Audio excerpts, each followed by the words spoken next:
War Poems, Part 2. Beyond the Pale, after reading the French evidence of the German atrocities. As men who in some hideous juju place have found a naked ape with brutish tread, whom once they knew, before his reason fled, decent and sane, a white man of their race, will close their eyes in horror for a space, then for sheer pity's sake, with no word said, since no word may avail, will strike him dead, and strive thereafter to forget his face. So with these ravening brutes that once were men, a loathing world has held awhile its hand, unable to believe such things could be. Now, lest such baseness should be seen again, let it in mercy flame across their land, and sweep them to oblivion utterly. To our fallen. Ye sleepers, who will sing you? Who can but give our tears? Ye dead men, who shall bring you fame in the coming years? Brave souls, but who remembers the flame that fired your embers? Deep, deep the sleep that holds you, who one time had no peers. Yet maybe fame's but seeming, and praise yet set aside, content to go on dreaming. Yea, happy to have died, if of all things you prayed for, all things your valor paid for, one prayer is not forgotten, one purchase not denied. But God grants your dear England a strength that shall not cease, till she have won for all the earth from ruthless men release, and made supreme upon her mercy and truth and honor. Is this the thing you died for? O brothers, sleep and peace. December 1914. To Canada. Canada, Canada, is not thy face most fair? Is there a land men no fairer than thee? Where is heaven half so vast, where blows a lovelier air? What are thy sons doing here o'er the sea? Have they forgot thy great hills and thy crystal clear streams, and deep woods and rich fields that they come? Are not their women loved? Are not their children dear? Why do they march at the roll of the drum? Chill are the Belgian dunes, clammy the night wind's breath, always the livid mist from the mares creep. Who takes the roads of France, marches alongside death? Are thy sons weary to try the last sleep? Ah, but thou knowest well, Canada, Canada, sweet every inch of thee, dear's every call. Came but a cry from thee, every man's heart would stir, only thine honor is dearest of all. And they have sworn, thy sons, when thou art mightier yet, no man shall point at thee, none shall dare say, when in the war of worlds cruelty and justice met, men of the maple hung back from the fray. So where the bugles call, there where the thin lines reel, far from the land where their homes and hearts be, stalwart and terrible, into the hail of steel, Canada, lo, they are marching for thee. The Little Army. It's true that hordes of British ne'er by tyrants' wills were hurled, thicker than any locust swarm, to devastate the world. But when those tyrants' legions passed or painfully withdrew, our little army still marched. It did at Waterloo. No British Attila is found upon our scroll of fame, a thing few Englishmen regret, we never liked the name. But where in some Walhalla hall the great dead captains meet, it's odds if Wellington stands down or Marlborough lacks a seat. Why would they? Small their armies maybe were, but none would call the battles they fought little ones, the victories they won small. Seen that, ere they left the field, whate'er their toll might be, kings had gone down, and emperors given up their empery.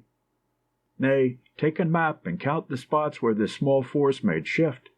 Blenheim, the Douro, Quatre Bras, Alma, Quebec, Rorke's Drift.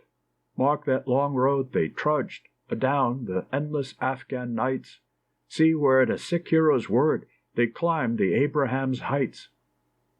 Let others count their men by hordes, we count them one by one. And many a warrior doffed his shoes before John Nicholson, and many a slave bowed down his head and wept to know his doom. when Gordon stood and faced the pack that roared into Khartoum. O warlord of the Western Huns, that army of Sir John's, your legions know it, do they not? They drove it back from Mons. 'Twas small enough, too small perhaps, the British line is thin. It won't seem quite so little when it's marching through Berlin. 1915. The Little Sergeant. Sergeant Blank, the Rifle Brigade. He was one of the Buchler lads, born in the army and bred also, and they gave him the stripes that had been his dad's, for knowing what soldiers ought to know. And then you'd see him, swanky and small, drilling grown men of twice his span, dressing them down and telling them all that the British Army teaches a man. Left, right, left, how he'd make them run, all for their good as he let them see. It's the way the Army has always done. Don't argue the point, he'd say, with me. Sometimes they groused, but mostly they laughed, for there wasn't a job but he bore the brunt, and when the time came, there was never a draft smarter his when he went to the front. Somewhere in France on a night of drench, when their guns had pounded the line to hell, the Germans rushed what had been a trench, and the sergeant's men, and the sergeant fell. Light in some Boche I'm sure he'd let, before they'd count him as reached full stop. And if there was breath in him, then I bet he told 'em why England would come out top. Swanky and small and full of guts, I wonder now that he's out at the fight. Down what dark alleys his small ghost struts, giving his men left, right, left, right. There where the darkening shadows fall, I think I can hear him chanting slow. The British Army's the best of all. Don't argue the point. I ought to know. To F.G.S. Seriously wounded. Peaks that you dreamed of, hills your heart has climbed on, never your feet shall climb, your eyes shall see. All your life long you must tread lowly places, limping for England. Well, so let it be. We know your heart's too high for any grudging. More than she asked you gladly gave to her, who, though its streets you'll tramp instead of snowfields, you'll be the cheeriest, as you always were. Yes, and you'll shoulder all our packs, we know you, and none will guess you're wearied night or day. Yes, you'll lift lots of lame dogs over fences, who might have lifted you, for that's your way. All your life long, no matter, so you've chosen. Pity you? Never, that were waste indeed, who up hills higher than the Alps you loved so, all your life long will point the way and lead. Before the assault.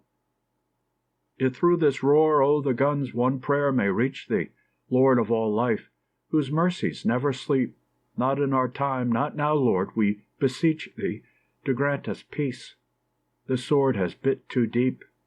We may not rest.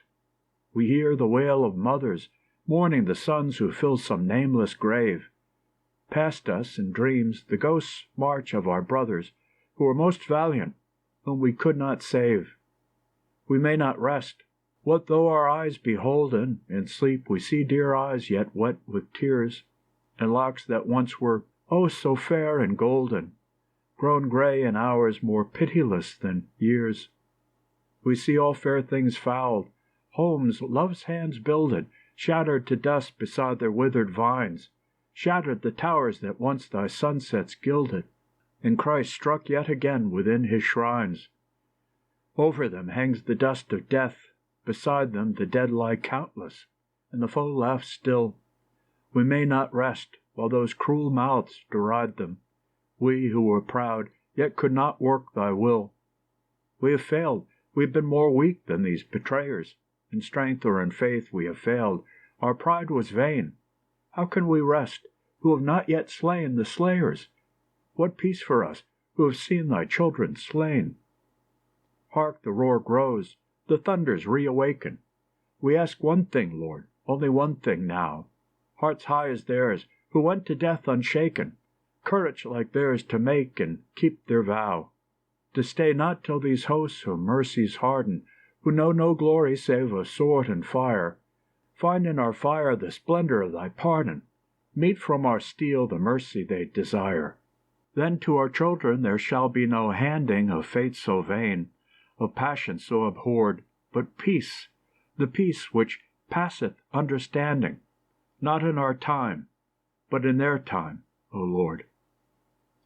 December 1916. A petition. All that a man might ask, thou hast given me, England, birthright and happy childhood's long heart's ease, and love whose range is deep beyond all sounding and wider than all seas.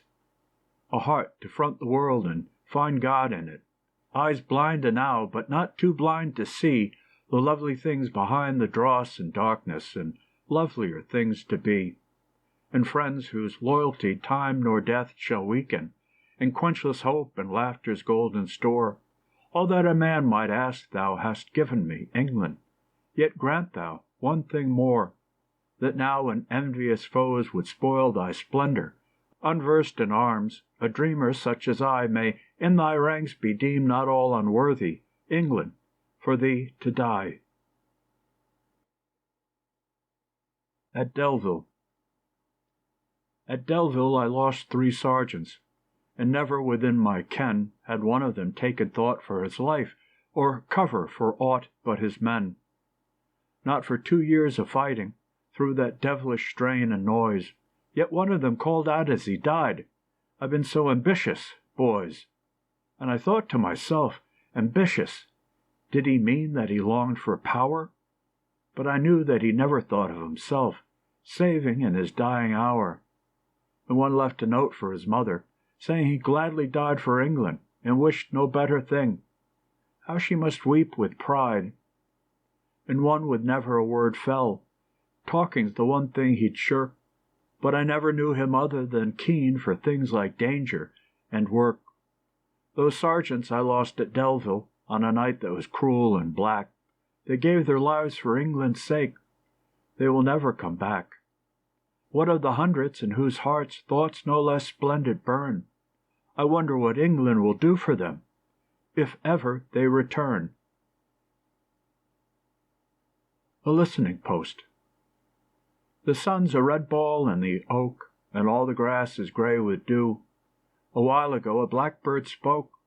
He didn't know the world's askew. And yonder rifleman and I wait here behind the misty trees to shoot the first man that goes by, our rifles ready on our knees.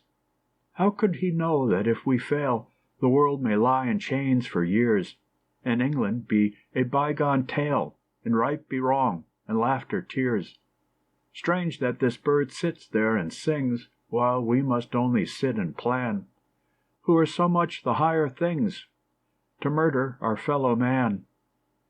But maybe God will cause to be, who brought forth sweetness from the strong, out of our discords, harmony, sweeter than that bird's song. A trench ditty. When the war is over and the fun is wearing thin, of brightly doing goose steps down the alleys of Berlin, I'll find some German Ulan, twist his helmet off his head, and throw in my puttees, what's left, to wear around instead. And I'll march into the station and address the booking clerk. On billet for old England, look sharp, you frightful Turk. For I've had enough of Boches, and I've shot a handsome few. Look sharp, you ruddy strafer, or I may be shooting you. You'll find a ticket fast enough, and first class I'll go back, with my feet upon the cushions and my rifle in the rack. And when I gets to England, why, I'll marry some sweet maid, and tell her how we crossed the Rhine and what the Prussians paid. Every night for luck I'll drink afore I go to bed a pint from out that helmet that once squeezed the Ulan's head.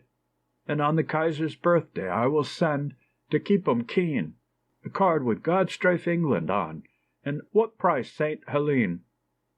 When the war is over, that's the kind of course I'll steer, but it ain't over yet, my lad, so heave that sandbag here. The infantryman. I wish I had entered the Navy. It's damp when the decks are awash, but the APAB, unlike you and me, ain't always knee-deep in the slosh.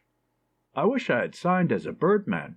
'Tain't nice to fall outer the sky, but he has got the fun of observin'. afore he gets nicked in the eye.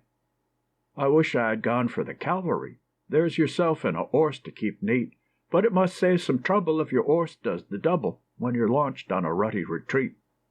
I wish I had tried anti-aircraft. It's hard to get off your armchair when a Zeppelin blows by, but I'd have a good try to drill a thick 'ole in the air. I wish I had joined the Staff College. They work at the juice of a pace. Drawin' maps, reg'lar rippers, fetchin' generals their slippers, but you can use your brains at the base. I wish I'd applied for munitions. You'd see me do 'alf-weekly spells. No unions I'd worry by bein' in a hurry. No, I'd get the V.C. makin' shells. But I've been and entered the infantry, and I lives like an eel in the slosh. Damn fool, did you say, lad? Well, any old way, lad.